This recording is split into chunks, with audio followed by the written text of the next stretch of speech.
Hi, I'm Lisa Niven Kelly and welcome to my class. Today we're going to be making stamped metal cuffs. So if you are new to stamping, I need you to jump over to my free class, Stamping on Metal, where you will learn all kinds of good stuff about stamping. It's a little bit tricky, so I need you to perfect the technique before coming over here and committing to working on this thick sterling. What I love about this project is it's very portable. I've been traveling and teaching this class for years, and it's the project that sort of got me started on my stamping journey. Now, I come from a beater's background, so I'm used to taking all my tools and materials and throwing it in my bag so that I can work on a project anywhere. With this project, there are some classic metalsmithing techniques that would typically be used to make a cuff, like maybe you'd shape it on a bracelet mandrel, which are very big and very heavy, or if you're popping a hole, you'd probably use a drill, or to saw this or to cut this metal, you'd most likely use a saw. Well, that's not all going to travel and work well for a class for me. So I found a bunch of hand tools that will do all that job for you, but simplify it. So let me talk a little bit about the tools now.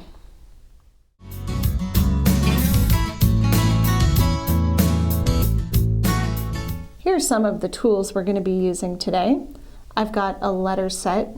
Today I'm using the Beaducation lowercase Kismet set, the 1/8 size. And I've got a 1 pound brass head mallet. You need a bench block. This is a 4" by 4" bench block, but you can use any bench block that you have for your jewelry making. And we always like to have around a little variety of design stamps. Today I'll be using the small spiral stamp. To size, cut, and shape our bracelet, we're going to need these tools here. A tape measure, a heavy cutter, nylon jaw bracelet bending pliers that have a nice curve to their jaw, a coarse file, and either some sandpapers, or I like to use this nail buffing block that has a variety of grits on each side. After stamping, we're going to be oxidizing our metal so we can see the black down in the impressions. And I'm going to do that today with silver black. But first things first, I'm going to make sure I have on my safety goggles and my gloves. I'm going to have baking soda nearby in a bowl with water to neutralize any of the solution that might spill or that's on my metal or my Q-tip. I'm going to need the Q-tips to dip in the silver black to swipe on my metal. And when all is said and done, I'm going to polish it up with Pro Polish pads. You have another option of adding black into the impressions using a Sharpie pen or liver of sulfur. We're not going to get into that today. I prefer silver black. But no matter which solution or technique you use, you want to make sure your metal is very, very dry before moving to the Pro Polish pads to polish off the black. Here are the materials we're going to be using today. When I do stamping projects, I make sure to always have some copper nearby to practice any challenging design stamps on. And to make our cuff, we're going to use sterling silver flat wire. This flat wire is 5 millimeters wide by 1.5 millimeters thick, and we carry it in a variety of sizes online. We have this wire custom made for us, and it has a nice rounded edge rather than your traditional rectangle wire that's a little more straight. This is nice and rounded, gives you more of a finished look. And you can certainly cut your own piece of metal out of sheet. I would just use maybe 18 gauge or thicker. And we also carry some flat wire in copper.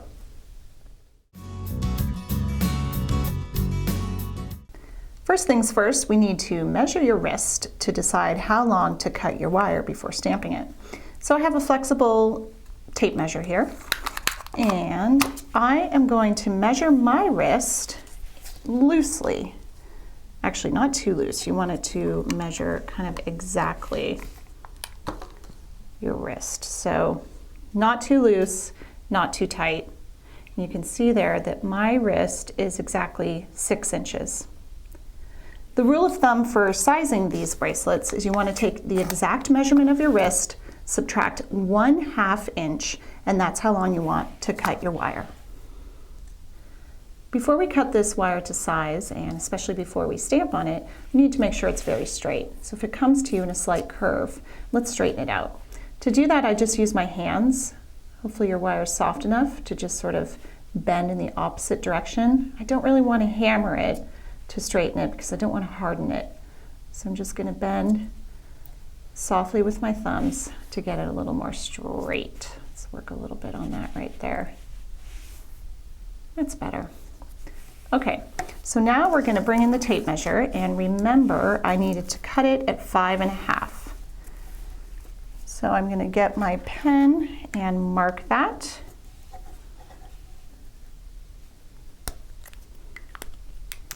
Right about here.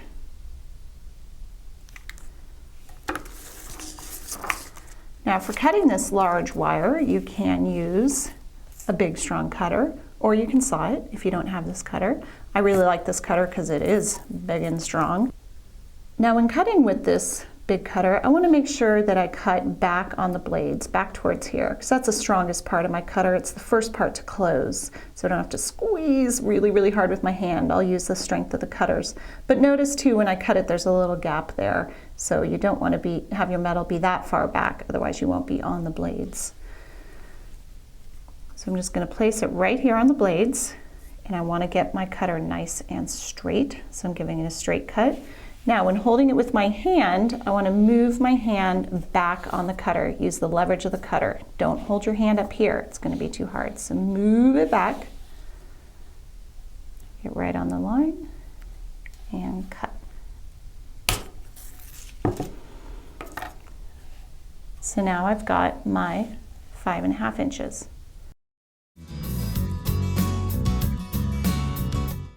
I think possibly the hardest part of this bracelet is figuring out what to stamp on it, but now's the time. You need to figure out what you want to put on here, and spacing wise, depending on what letter set you use, typically like I said, you're going to use about a 3/32 inch. You can fit about 10 letters per inch. So look at it that way. You can't say too much because you won't be able to fit it. And you can kind of gauge it that way. So I have decided that I am going to stamp on here, good shoes take you good places, because I like shoes. What you need to do is write it all out so that you can figure out where the middle is. So I write out everything I want to say and write a little number under each letter. You notice too that in the space between words, you need to put a couple of numbers to account for that space. So I put 2 numbers, and then a number under each letter, 2 numbers in the space between the words, and so on. If you're putting any design stamps on your bracelet, you need to think about that too. I would draw it in here so I can assign it a number. And some of the design stamps are longer, so it may be 2 numbers worth in length, or maybe just 1. But to get everything centered on your bracelet, you need to kind of do this. This is also nice because when stamping, we're going to find the middle of your words and start there at the middle of your bracelet. Then we're going to stamp to one direction and stamp to the other direction. So when you're stamping backwards, you really need to refer to your letters, because spelling backwards is a little bit of a challenge. Trust me, I've done it wrong many, many times.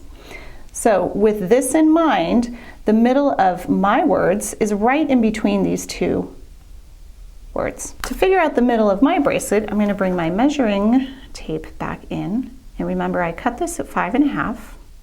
So I can either do the math, or I can take that 5.5 inch measurement and bend it in half. And that shows me that the middle is 2 3/4, right there. So I'm going to take my pen, make sure it's super accurate, 2 3/4, and just put a little dot right there. And that's where I'm going to start my stamping. The middle of my words, the middle of my bracelet. I want to point out that I'm working on a 4 inch by 4 inch bench block here. If you happen to be working on a smaller one, like a 2.5 inch by 2.5 inch, when it comes time to stamp on the side over here, your bracelet's going to be like kind of falling off the edge. So what I do in that instance is I'll bring something in to just hold it up. In this case, like the edge of my cutters will do it, just to keep it steady while you're stamping on this end. All right, I've got my letter Y here because I'm going to start just to the right of the center of my bracelet. with this word. I'm going to put this aside, but refer to it so I don't spell wrong. I also noticed that my metal is a little grungy from my fingerprints. So I'm just going to polish it up slightly. I don't want to remove my dot, but I want it nice and shiny so I can see the reflection of my letters, which sometimes helps with placement. So with my Y, I'm going to line it up just to the side of my dot.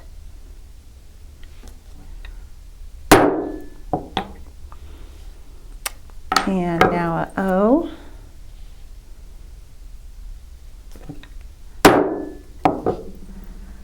And U, we're moving along nicely here. All right, I've got started there with the Y-O-U, and I'm going to continue on to the right and then stamp a little bit to the left. I've stamped to the right, and now I'm going to go backwards, paying very close attention because I'll be honest, I often mess this up.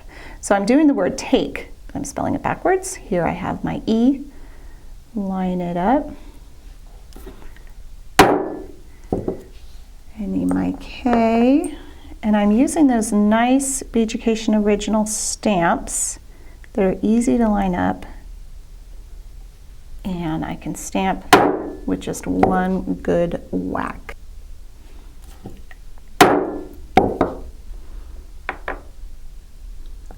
And my T.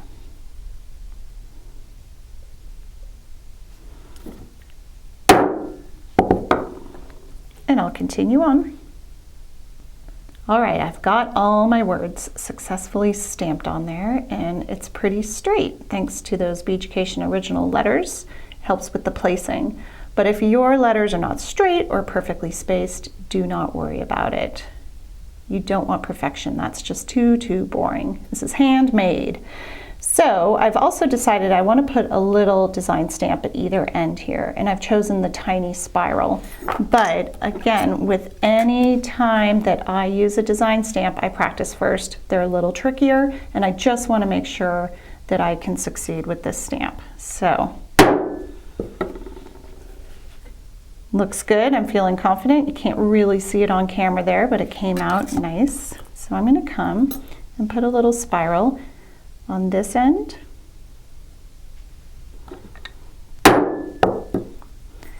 And over here.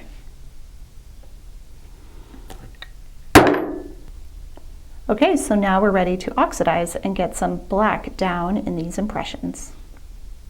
Like we talked about before, you've got options for putting black down in the impressions. You can use a Sharpie pen and just draw all over it. Make sure you press the pen down so it gets deep in the impressions and polish it off. But I think the easiest way is to use silver black, the hydrochloric acid based solution. So I've got it up here off camera, and over here off camera I've got a bucket of water with baking soda in it that I can dip in afterwards to neutralize the solution. So I'm just going to dip my Q-tip in my bottle of silver black and just swipe along here. You can see it turning black right away. If you have any boo-boos in your bracelets, like maybe a letter that bounced or you have a little nick in it, you want to not touch this solution to that spot, because when you add the black to the impressions, it kind of highlights it, and maybe you don't want that part to show up. So you can just sort of avoid it with your Q-tip.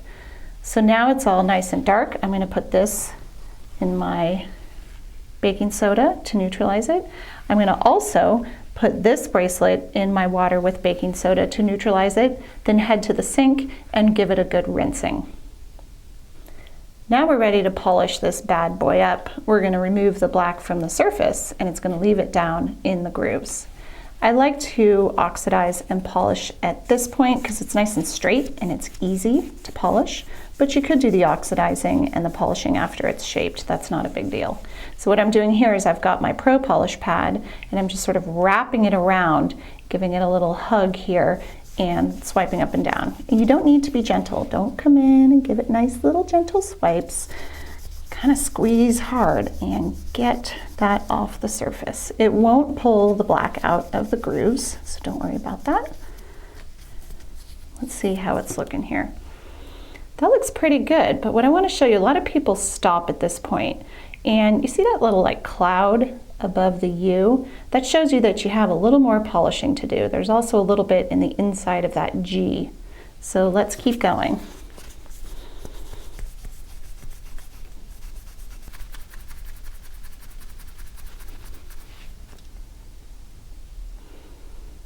All right, I'm pretty happy with that. So let's move on to shaping.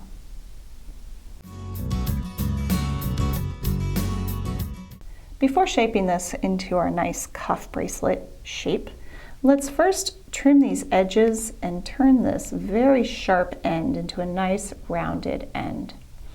So the first thing I'm going to do, rather than just filing that to a nice round end, I'm going to use my cutters to remove these corners because that would take a long time to file. So let's save some time here and just cut a tiny little bit off. Off one side and off the other.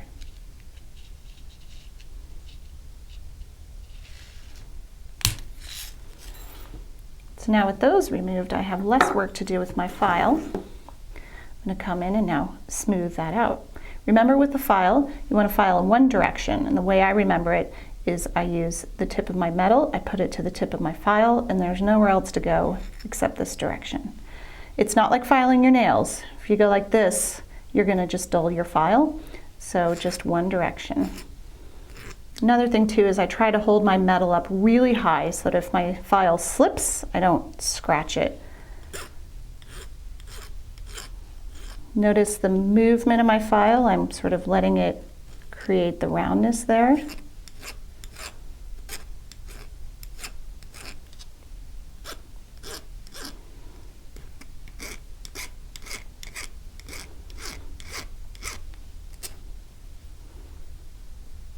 That's a little bit better. I've got a little bit more work to do.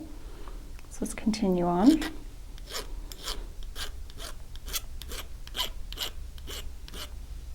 I like this heavy file because it removes so much material quickly rather than using a small file. And although it leaves it pretty rough, we're going to come in and smooth it out with some sandpaper.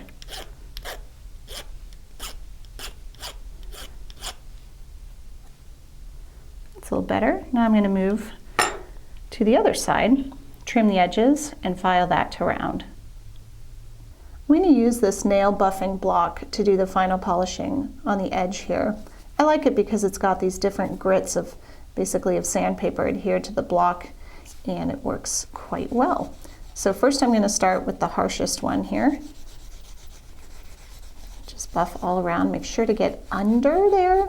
That's an important spot because that's a part that slides over your wrist, so if it's scratchy it can be a little painful. And I'm just going to move through the different grits here.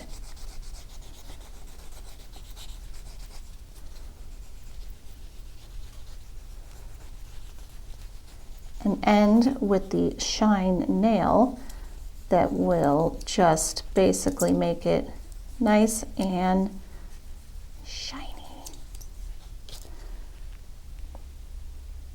So you can see what a nice job that does. It looks very finished and it's very smooth. Now we are going to shape the bracelet, and we're going to use these nice handy nylon jaw bracelet bending pliers. As the name implies, they have nylon jaws, which means you can squeeze along with these guys. It will shape the metal, but it will not mar it. So if you look here, you can see that they are curved. And we're going to insert the bracelet so that the letters end up on the outside of the curve. Now people always ask, where should I start when I shape it? Should I start at one end and move down to the bottom? Start in the middle? It really doesn't matter. In fact, we're going to be going back and forth. So I'll just start right here. You can see when I give it a nice squeeze, it bends it. I'm just going to shift my hand and squeeze along. What you don't want to do, what I see students do in class sometimes, is they squeeze and turn their wrist, but there's nothing happening in the wrist here that's moving this metal. Let the nylon jaws do all the work and just cruise down, just bite away at it. Don't worry about squeezing really hard. The harder you squeeze, the more it will sort of set the metal as it hardens it into this shape. Now this plier is only going to make it into sort of an open C shape. It's not going to do the full cuff shape for you. So let's get it all the way around, and then I'll show you a trick to make it into the cuff shape. Get that last little bit like that. Okay, so now what you want to do, we want to bring these parts in. Let me bring in a finished cuff to show you. So you want more of a bend out here and out here. The way I position my tool for this is now I'm using the bracelet bending plier sort of just as a handle, and I grab about a ½ inch within the plier, and then with the other hand I'm going to bend it around. Now here's how I want you to think about this. My hand is bracing all this metal right here. The plier is bracing this metal here, so it's the exposed part that's going to actually move. So if I have my hand way over here, I can't really control where the bend is going to happen. I'm going to brace these two parts so that the bend happens right here and gently curl it in towards the middle.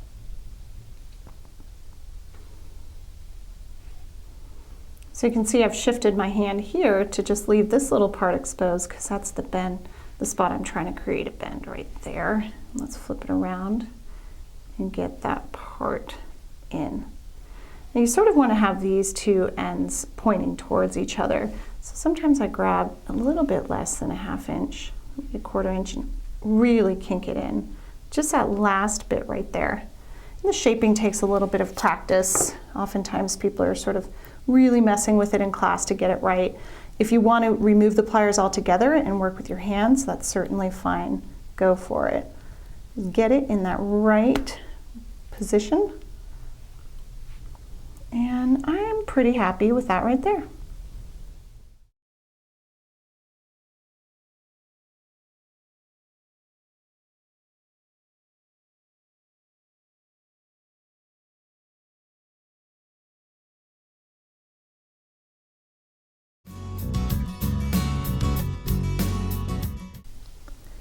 Here are a few design ideas for you.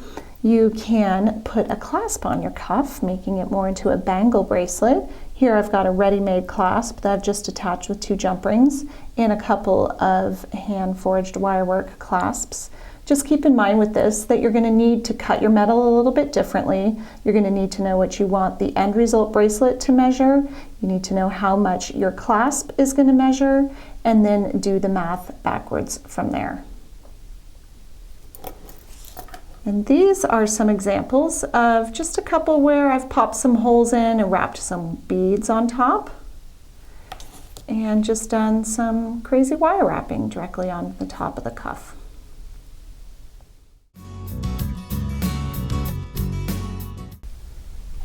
Now that you're all finished with your project, I bet a couple of questions have come up in your mind. Let me see if I can read your mind. Cheryl in Duluth, yes, you have a question about sizing. Let me tell you about sizing.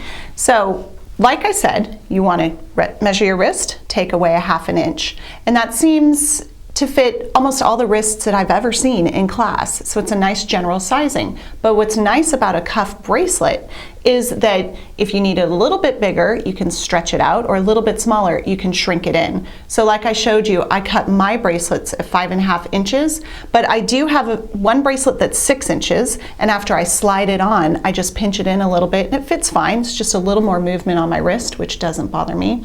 And the opposite can go for if it's a little bit smaller. So don't get too hung up on sizing. This is what's great about a cuff. It can fit on multiple people.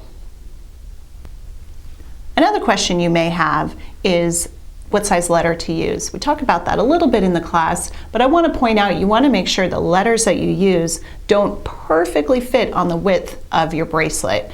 I, in class, used a 5mm wide bracelet, but if I used a letter set that was close to 5mm and fit just perfectly on there, I'd have to get my stamping perfect. If I was high a little bit, part of the letter would fall off the top, the same on the bottom. So try to make sure your letters have a little space above and below, just in case you don't get it in that perfect spot. So let me guess, maybe 1 or 2 of you kind of messed up your first letter, maybe messed up your second letter. So you're thinking, oh, I'm going to flip it, nobody will know the difference. That's totally fine, but what you'll notice is after you've stamped on the top of your medal, the bottom of your medal kind of picks up the slight texture that's on your bench block. So when you flip it over, it's going to be a little bit scratchy. If that doesn't bother you, go for it. Flip it and continue again. Now, if you're working with really soft metal and you feel like the shape of your bracelet isn't holding, you can throw it into a tumbler, let it tumble around for a couple hours, and it'll harden up the metal. That doesn't usually happen with me. This thick metal is strong enough on its own after I shape it, but occasionally I do tumble it if I want a really high shine. I want to point out something that tends to happen every now and then in class. Sometimes people end up getting their bracelet to kind of curve like this, and they're like, oh, my bracelet's curving, what the heck is going on? What's happened here is you can see most of these letters and the design are all pretty low on the metal. So it's pushed the metal down and then it starts to curve it. Truth be told, it's not very easy to fix this. You could try to place it on your bench block and maybe tap, tap, tap on it with a plastic mallet. I haven't had a lot of luck with that, but really let this be a reminder that you need to have your letters super centered on the metal. So if you see it start to curve, just try to catch it and center them a little bit better. If you'd like to hang a charm from your cuff, you certainly can. I've done that here on this bracelet that says, I feel the need to bead. And I've got a little charm here that says addict. So let me advise you to some spots where you do not want to hang a charm. We're going to be popping a hole to hang that charm. So don't put a hole in where there's a drastic curve in your cuff. Because what happens is the fact that you've popped a hole there, you've removed a chunk of metal, and then when you go to shape it, it tends to kind of bend and you'll get this sharp crease that you can't straighten out. So I advise students against putting a hole right there. So stick to the front where it's a little flatter, or to the very edges. So let me show you how to pop that hole. I'm going to use the screw down hole punch because it's strong enough to go through this thick metal. And first I'm going to mark my hole with this Sharpie. I like to put my holes a little bit lower than center so the charm will hang nice and low. I've got my dot right there. And I'm going to use the smaller side of the screw down hole punch because that's the size hole I'm looking for. I'm going to line it up. Let me see if I can get this in here with my dot, and I just screw it down until it's holding the metal so I can take this opportunity to check and make sure it's not too close to the edge because I don't want to rip through, and make sure everything's where I want it to be. It's a little close to the edge, but I think I'm safe. So I'm going to hold my metal still. It's kind of hard to turn. I will feel it punch through when it lightens up. A little bit more. And right there, it got a lot easier. And you can hear the metal just popped out. Unscrew it while I hold my metal still. All right. That's great. So there's my hole right there. It's in an okay spot to go ahead and shape this and hang my charm later. I got my hole a little close to the edge there, but it's fine. There's enough metal to hold it, and that'll be a great spot.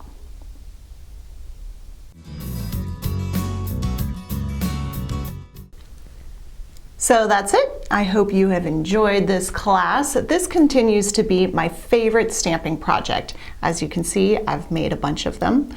Although I make jewelry for a living, I don't wear a lot of jewelry, but I do wear 2 of these stamped cuff bracelets every single day.